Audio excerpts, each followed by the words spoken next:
नमस्कार, आप देख रहे हैं देश की बात और मैं हूं नगमा। पश्चिम बंगाल में आज रैलियों का दिन था। प्रधानमंत्री मोदी ने कोलकाता के ब्रिगेड परेड ग्राउंड में चुनावी रैली कर ममता बनर्जी पर निशाना साधा और पश्चिम बंगाल की मुख्यमंत्री ममता बनर्जी ने सिलीगुड़ी में पेट्रोल, डीजल और रसोई गैस की बढ़ती कीमतों के खिलाफ पद यात्रा की।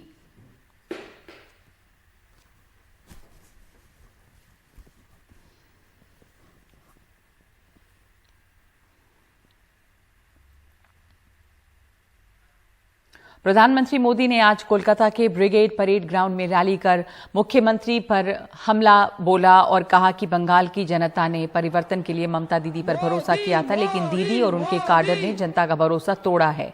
उन्होंने कहा कि ममता बनर्जी और तृणमूल कांग्रेस ने बंगाल के लोगों को अपमानित किया है और लोगों के सपनों को चूर चूर कर दिया है। प्रधानमंत्री ने कहा कि बंगाल के बच्चे आपसे एक ही सवाल पूछ रहे हैं।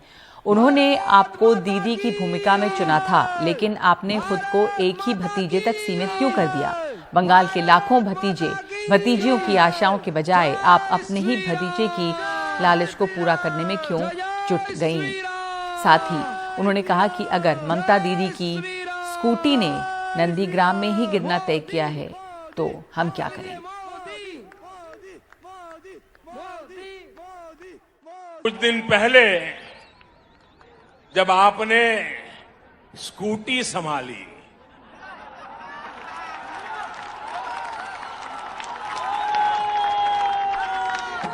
तो सब लोग प्रार्थना करते थे आप सकुशल रहे। जब आपकी स्कूटी भवानीपुर जाने के बाद बदल नंदीग्राम की तरफ मुड़ गई, हम तो हर किसी का भला चाहते, हम नहीं चाहते किसी को चोट आए, लेकिन जब स्कूटी ने नंदीग्राम में गिरना तय किया है तो हम क्या करें? आपको याद होगा मेरे लिए क्या क्या कहा गया है। कभी रावण कहा जा रहा है, कभी दानव कहते हैं, कभी दैत्य, तो कभी गुंडा। दीदी इतना गुस्सा क्यों? राग क्यों दीदी? ये तो राग क्यों दीदी? अगर आज बंगाल में कमल खिल रहा है तो इसका कारण वही कीचड़ है जो आपकी पार्टी ने, आपकी सरकार ने यहां फैलाया। आज बंगाल में मां माटी मानुष की क्या स्थिति है ये आप भली भांति जानते हैं। मां पर गली गली में हमले होते हैं, घर में घुसकर मां पे हमले होते हैं। अभी हाल में जो 80 साल की बूढ़ी मां के साथ हुआ है, जो निर्ममता दिखाई गई है, उसने इन लोगों का क्रूर चेहरा पूरे भारत को दिखा दिया है। बीते 10 साल में बंगाल की शायद ही कोई मां है, शायद ही कोई बेटी है जो किसी न किसी अत्याचार के कारण रोई नहीं है। बंगाल ने परिवर्तन के लिए ही ममता दीदी पर भरोसा किया था, लेकिन दीदी और उनके काडर ने आपका ये भरोसा तोड़ दिया, आपके सपनों को चूर चूर कर दिया।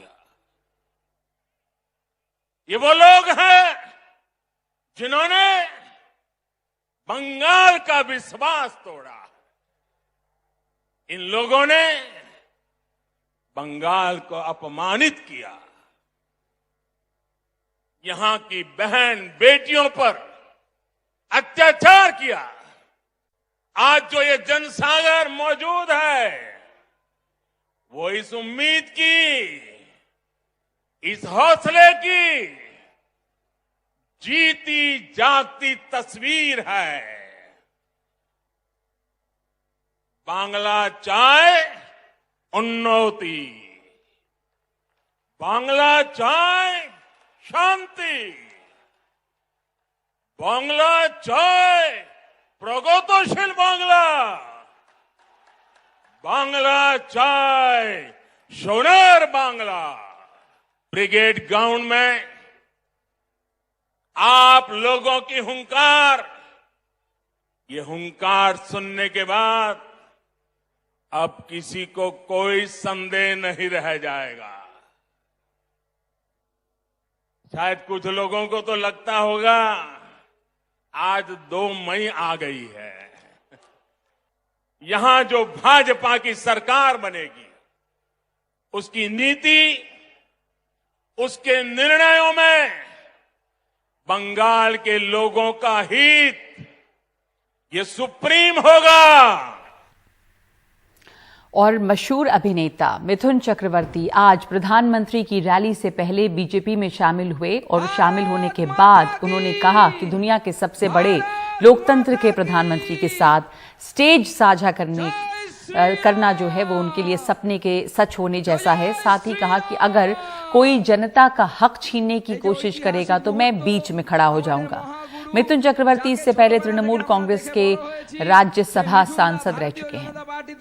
आज के योगदान করলেন দিলীপ দা, শ্রী কৈলাস বিজয়বর্গীয়, মুকুল রায়, শ্রী মুকুল রায় এবং অন্যান্য নেতৃত্ব যারা আছেন সকলে মিলে আজকে আমাদের आपको छीनने का हक जो छीनने की कोशिश करेगा वहां हम जैसे कुछ लोग खड़े हो जाएंगे। আমি জানি আপনারা আমার ওই ডায়লগটা শোনার জন্য ওয়েট করছেন। হ্যাঁ জানি জানি, মারবো এখানে, লাশ পড়বে শ্মশানে। আমি জল ঢোড়াও নই, বেলে বোড়াও নই, আমি একটা কোবরা, गोखड़ो आमी। पिछले 2 बार जब नरेंद्र मोदी आए हैं पश्चिम बंगाल इलेक्शन कैंपेन के लिए, उन्होंने बस आधा घंटा तक मैक्सिमम बात किया था।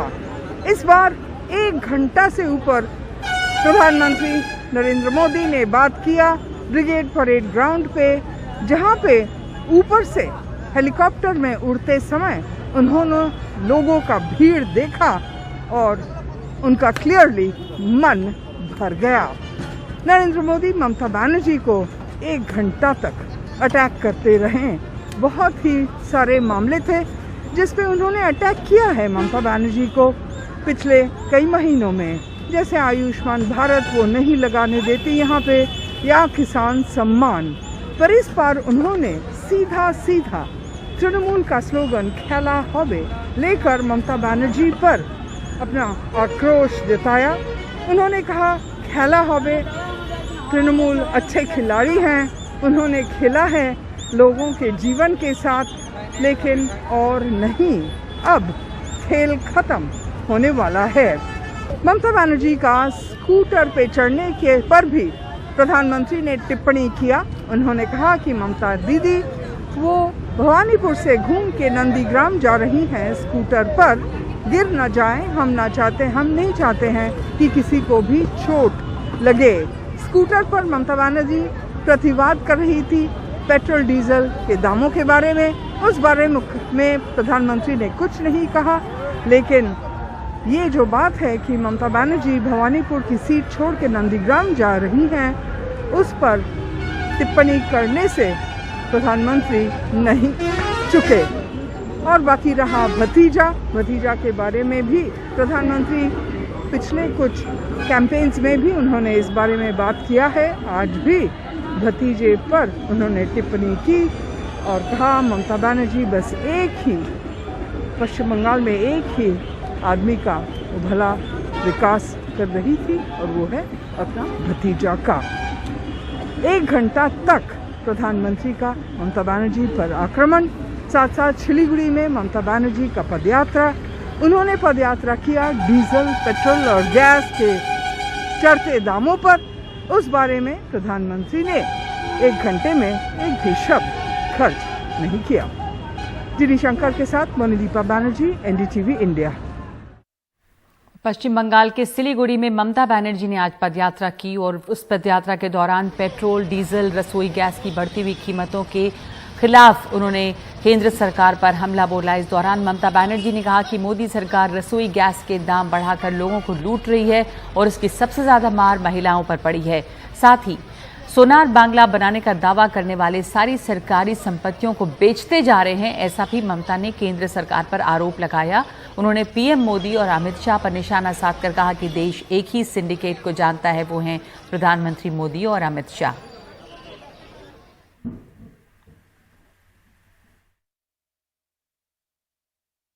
आज प्रधानमंत्री भाषण देगा, सब भय भय থাকে, इंडस्ट्रियलिस्ट भय पाए, भाई और क्या हो जाएगा, नोटबंदी होगा, क्या नोटबंदी होगा ना বাঘবন্দি होगा।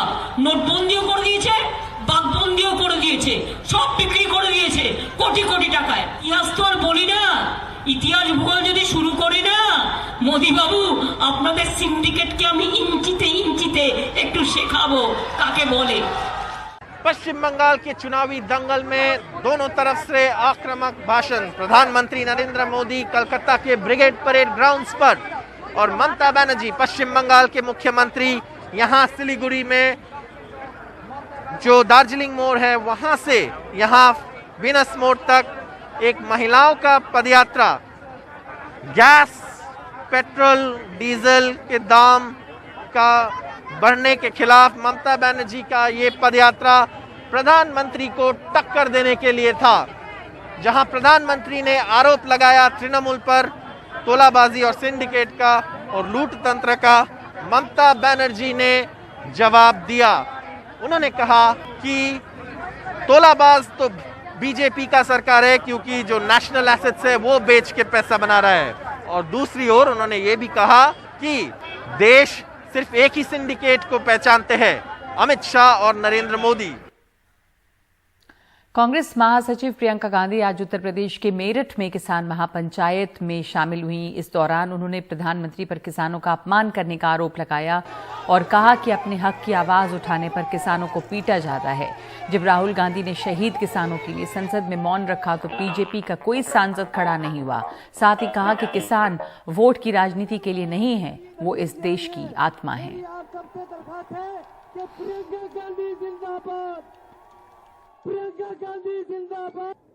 आप आवाज उठाते हैं, आपको मारा जाता है, पीटा जाता है। 215 किसान शहीद हुए। मेरे भाई राहुल गांधी जी ने संसद में सिर्फ ये कहा कि 215 किसान शहीद हुए हैं, हम सबको खड़ा होना चाहिए, 2 मिनट का मौन रखना चाहिए।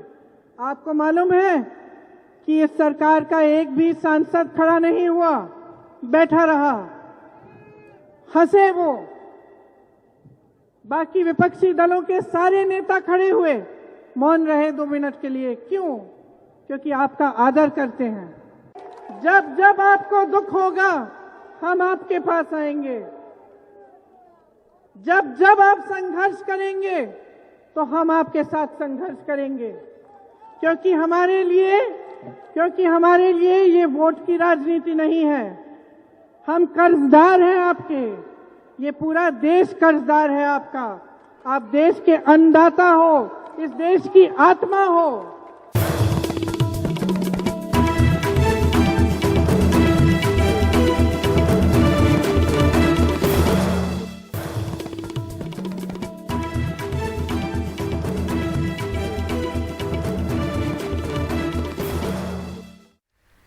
असम में चुनाव प्रचार जारी है। बीजेपी को फिर से जीत की उम्मीद है, लेकिन बीजेपी मुख्यमंत्री पद के उम्मीदवार पर कहती है कि इस पर फैसला चुनाव नतीजों के बाद होगा। असम बीजेपी के अध्यक्ष रंजीत कुमार दास का कहना है कि जहां हम सत्ता में होते हैं वहां सीएम उम्मीदवार का नाम प्रोजेक्ट नहीं करते हैं। उनसे बात की है रतनदीप चौधरी ने। इस वक्त हमारे साथ जुड़ रहे हैं बीजेपी के असम प्रदेश के प्रेसिडेंट रंजीत दास। मिस्टर दास, चुनाव आगे हैं और आप लोगों ने जो अलायंस है उसका भी आप लोगों ने डिक्लेयर कर दिया है। इस बार जो आपका अलायंस है, जो 3 पार्टी एक साथ आई है, उसका कोई कॉमन मिनिमम प्रोग्राम है? आप लोग किन किन मुद्दों पे एक साथ लड़ने के लिए तैयार हैं? जो सुरक्षित Assam, that means security and development, क्योंकि विकास का जो मुद्दा है, ये विकास का मुद्दा है, पहला मुद्दा होगा। और जो सेकेंड मुद्दा होगा जो सिक्योरिटी ऑफ आसाम, ये दोनों मुद्दा को लेकर के हम लोग असम गण परिषद और यूपीपीएल को साथ अलायंस करके असम का लोगों ने निश्चित रूप से हम लोग का सरकार तो बनाएगा, निश्चित रूप से बीजेपी प्लस इजिकल टू 100+ बनाने के लिए हम लोग प्रयास कर रहे हैं। आपने इस बार मुख्यमंत्री का कोई चेहरा आपने इस बार प्रोजेक्ट नहीं किया, तो क्या बीजेपी इसके ऊपर क्या मत है पार्टी का? क्या इस बार आप प्रोजेक्ट नहीं कर रहे हैं मुख्यमंत्री का फेस? उम्मीदवार डिसीजन लेता है, पार्लियामेंट्री बोर्ड नहीं लेता है। जब सरकार नहीं रहता था तब मुख्यमंत्री का उम्मीदवार आगे रहता है, जब सरकार रहता है तब मुख्यमंत्री का उम्मीदवार डिक्लेयर नहीं करता है। इलेक्शन होने के बाद पार्लियामेंट्री बोर्ड ने डिसीजन लेगा और हम लोग का जो सिस्टम है, जो पार्टी ने जो डिसीजन लेगा वही डिसीजन का आधार है एक मुख्यमंत्री होगा। इसीलिए हम लोग भी इस बार हम लोग का भी इरादा है मिनिमम 20 MLA को सीट चेंज करना है हम लोग का, क्योंकि नया कार्यकर्ता को आगे बढ़ाना है। इसलिए इसमें डिसीजन होने का कोई चांस नहीं है। मगर एक बहुत बड़े दिग्गज नेता थे आपके अलायंस के, 2 बार के मुख्यमंत्री रह चुके हैं प्रफुल्ल महंत, आपके अलायंस पार्टनर के नेता हैं वो, और उनकी सीट आपको मिल गई है। किस लिए इस बार बीजेपी को वो सीट मिला जो कि 6 बार वो वहाँ से चुन के आए हैं? 6 बार चुन के आया थी, लेकिन रिसेंटली क्या हुआ पंचायत में, वो पंचायत भारतीय जनता पार्टी का पंचायत है, एजीपी का पंचायत नहीं है। जो त्रिपुरा ऑटोनॉमस काउंसिल का जो इलेक्शन हो गया उसमें 2 कंस्टिट्यूंसी है और 2 कंस्टिट्यूंसी में भी भारतीय जनता पार्टी आ गया है, तो इसीलिए उसमें उधर में भारतीय जनता पार्टी का बेस है, इसीलिए एजीपी ने हम लोग को ये सीट छोड़ा है। मगर क्या हम ये मान सकते हैं कि उनका जो दावा है कि उन्होंने एक का के विरुद्ध स्थिति रखी थी और इसलिए जो आप या बीजेपी या फिर एजीपी उनसे नाराज है, खफा है? इस बारे में देखिए, कंस्टिट्यूंसी में किसका पावर है? कंस्टिट्यूंसी में बीजेपी का पंचायत है, कंस्टिट्यूंसी में जो ऑटोनॉमस काउंसिल का जो मेंबर है बीजेपी के। इसीलिए भारतीय जनता पार्टी का कार्यकर्ता का मांग था कि इस बार भारतीय जनता पार्टी लड़ने का इच्छा है।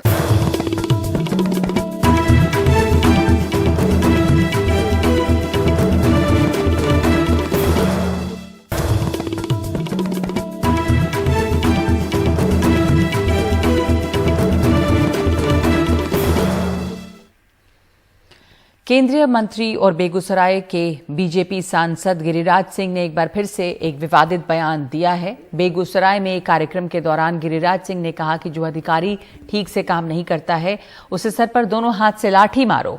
इस दौरान उन्होंने अधिकारियों को भी जमकर फटकार लगाई, लोगों को चेतावनी देते हुए कहा कि वो जनता की हर बात को सुने। आपने मुझे सांसद बनाया है, आपने किसी को एमएलए बनाया है, आपने किसी को जिला परिषद बनाया है, आपके बल पर कोई मुखिया है? मुखिया एमएलए और एमपी के बल पे आप नहीं, ये ध्यान रखिए। इसलिए मनोबल को ऊंचा रखिए। हमें की करिए, देखो ने सुनवे नहीं करे छे, नहीं सुने छे तो दुहा बांस से लेकर मारो ना, नहीं सुने छे, नहीं किया सुनते। ये शब्द हम नहीं सुनना चाहते हैं कि नहीं सुने। सर, एक सवाल था, गिरिराज सिंह ये कहते हैं कि अगर अधिकारी काम नहीं करे तो उनकी पिटाई की जाती है। आपको लगता है कि आपके अधिकारी? उन्हीं से पूछे। पिटाई शब्द बोलना कहीं से न्यायोचित है, उचित शब्द है, ये उन्हीं से पूछे। और बिहार के कटिहार से एक बेहद अफसोसनाक खबर सामने आई है। अफसोस इसलिए है क्योंकि कटिहार में एक एम्बुलेंस नहीं मिलने की वजह से एक व्यक्ति को अपने बेटे की लाश को बोरे में लेकर 3 किलोमीटर तक चलना पड़ा। इस व्यक्ति का 13 साल का बेटा नदी पार करने के दौरान भागलपुर के गोपालगंज में नाव से गिर गया था, जिससे उसकी मौत हो गई। बाद में बेटे का शव कटिहार जिले में मिला और शव को वापस ले जाने में न तो भागलपुर और न ही कटिहार जिला की पुलिस ने कोई मदद की। ऐसे में पिता को बेटे के शव को बोरे में रखकर 3 किलोमीटर तक पैदल चलना पड़ा। मामला सामने जब आया उसके बाद कटिहार अनुमंडल पुलिस अधिकारी इस मामले में थाना के अधिकारी ने कहां से लापरवाही की है, इस बात की जांच में जुटे हुए हैं।